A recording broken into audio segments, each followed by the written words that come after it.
ఈ ఎండాకాలం తాతిళ్ళు వచ్చినాయని చాలా మంది టూర్లకు సంత్ర కరగడతారట బయట రాష్ట్రాలకు.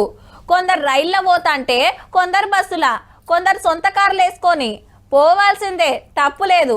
కానీ మన కాడ మనం చూడాల్సినవి బొచ్చెడున్నాయి అబ్బా. అరే ఏరే దేశాలకెళ్ళొచ్చి చూసి మురుస్తాంటే ఈడనే ఉండి మనం చూడకుంటే ఎట్లా? గదేనబ్బా మిస్ వరల్డ్ పోటీల కోసం వచ్చిన వాళ్ళ గురించే చెప్తున్నా.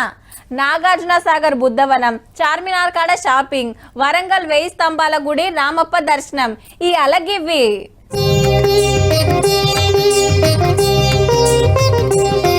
దునియా అందగత్తెల్లా కొందరు యాదగిరి గుట్టకొచ్చిండ్రు. గుట్ట మీద అఖండ దీపం ముట్టించినాక కోలాటాలతోటి ఎలకని చెప్పిండ్రు మన అక్కలు.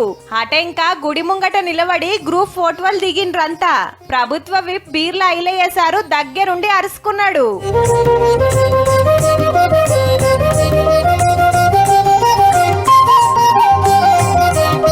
తూర్పు మహారాజా గోపురం కాడ ఎదుర్కొని గుడి లోపలికి తీసుకుపోతే ధ్వజస్తంభం కాడ మొక్కుకున్నారు. అటెన్కా పక్కకే కూసబెట్టి అందరికి నరసన్న ఫోటోలు ఇచ్చిండ్రు. లోపట గుడంతా ఎట్లా కట్టింది ఇంట్రెస్టింగ్ గా చూసిండ్రు.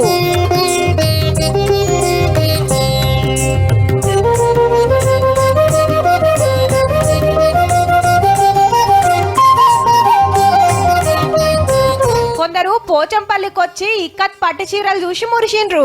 చేనేత బట్టలు సుతా ఇప్పటి ట్రెండ్ కు తగ్గట్టు కొత్త కొత్త డిజైన్లు తయారు చేసి పెడితే ఫిదా అయ్యిండ్రు.